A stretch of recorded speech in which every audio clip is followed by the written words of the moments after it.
Hai generasi cerdas, kembali lagi di Literasi untuk Indonesia. Hari ini kita akan belajar mengenai karya fiksi, tentunya tetap di mata pelajaran Bahasa Indonesia kelas 8 Kurikulum Merdeka. Karya fiksi. Karya fiksi adalah karangan yang bersifat imajinatif, namun ditulis berdasarkan hasil perenungan terhadap pola interaksi, permasalahan, dialog, dan hakikat kehidupan masyarakat. Penulisan karya fiksi akan melatih penulis untuk memahami kondisi lingkungan, bersikap kritis terhadap permasalahan masyarakat, lebih imajinatif dalam berekspresi lewat tulisan, dan lebih kreatif dalam menciptakan karya. Karya fiksi bisa berupa cerpen, novel, roman, dan dongeng. Contoh karya fiksi berbentuk cerpen dengan judul Ikan-ikan Pembawa Petaka. Sari duduk termenung di pojok kelas. Dia menatap ikan-ikan di sungai samping sekolah yang mengambang tenang. Wajahnya tampak murung. Beberapa hari lalu, Ronald dan Budi mengajaknya mencari ikan. Akan tetapi, Sari tidak bisa berenang. Sebenarnya Budi bersedia mengajarinya. Hanya saja ibunya bersikeras melarang. Ibu Sari berkata bahwa menangkap ikan di sungai samping sekolah akan membawa petaka. Mereka adalah peliharaan penunggu sungai atau biasa disebut Mbah Kinggong. Kemarin hasil tangkapanku dibuat ikan asam manis. Enak sekali, Budi berucap kepada Ronald. Mereka baru saja datang, kemudian duduk di hadapan Sari. Kalau punya aku sudah terjual. Kebetulan kemarin Buria ke rumahku. Dia membeli ikan nilaku dengan harga mahal. Ronald ganti bercerita. Kamu kenapa, Sar? Tanya Budi. Aku ingin ikut kalian mencari ikan, tapi aku tidak bisa berenang. Ibuku juga melarangku. Sari berkata jujur. Kalau masalahnya soal berenang, aku bisa mengajarimu. Begini-begini, aku berenang handal. Lelaki bertubuh gemuk itu meyakinkan. Kalau masalah izin dari ibumu, kita lakukan sembunyi-sembunyi saja. Ronald mencoba meyakinkan. Baiklah, kalau begitu nanti aku ikut. Aku sudah bawa baju ganti. Setelah lama menunggu, akhirnya bel pulang sekolah berbunyi. Sari, Ronald, dan Budi bersiap menuju sungai. Mereka tidak peduli dengan hari yang mulai gelap. Sari sudah berganti baju, kini ikut ke tepi sungai. Mereka menuju kubangan air yang kata orang banyak ikannya. Jaring telah dijulurkan. Budi dan Ronald masuk ke air. Ayo Sari, kubangan ini tidak terlalu dalam, Budi berkata sambil menarik jaring. Mereka mendapat ikan yang banyak, mulai dari lele, nila, sampai wader. Ikan tangkapan mereka semakin banyak. Hari nyaris gelap, tetapi 3 anak itu tak kunjung pulang.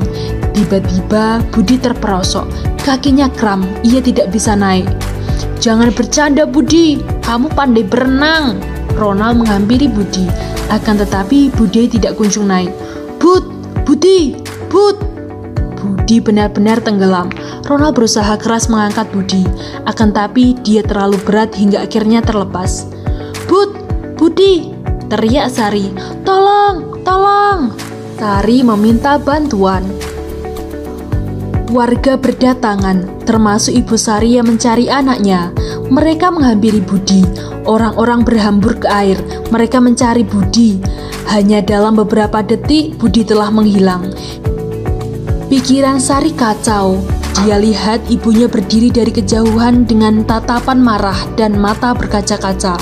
Sari semakin takut. Semenjak saat itu, Sari berjanji dalam hati, dia tidak akan lagi membantah ucapan ibunya. Setelah kalian mendengarkan cerita mengenai ikan-ikan pembawa petaka, ada beberapa unsur-unsur dalam karya fiksi tersebut yang sebaiknya kamu ketahui. Pertama adalah tokoh cerita. Kedua, latar cerita. Ketiga, tema cerita. Dan terakhir, alur. Berikut ini contoh analisis unsur-unsur karya fiksi Ikan-ikan Pembawa Petaka. Tokoh cerita. Tokoh utama Sari, tokoh pendukung Budi, Ronald, Ibu Sari, dan warga. Latar cerita, latar tempat, sekolah dan sungai dekat sekolah. Latar waktu, pagi, siang, dan sore. Latar suasana, menyedihkan dan mencekam. Tema cerita, pentingnya mematuhi nasihat orang tua. Alur cerita, alur dalam ikan-ikan pembawa petaka adalah alur maju. Kata denotasi dan kata konotasi dalam karya fiksi. Kata konotasi adalah kata yang bermakna kiasan atau tidak sebenarnya. Kata denotasi adalah kata yang bermakna sebenarnya. Contoh pada sebuah paragraf, Rianti adalah gadis yang ringan tangan. Ia selalu menjadi buah bibir di kalangan anak-anak muda dan orang-orang tua di sekitar komplek.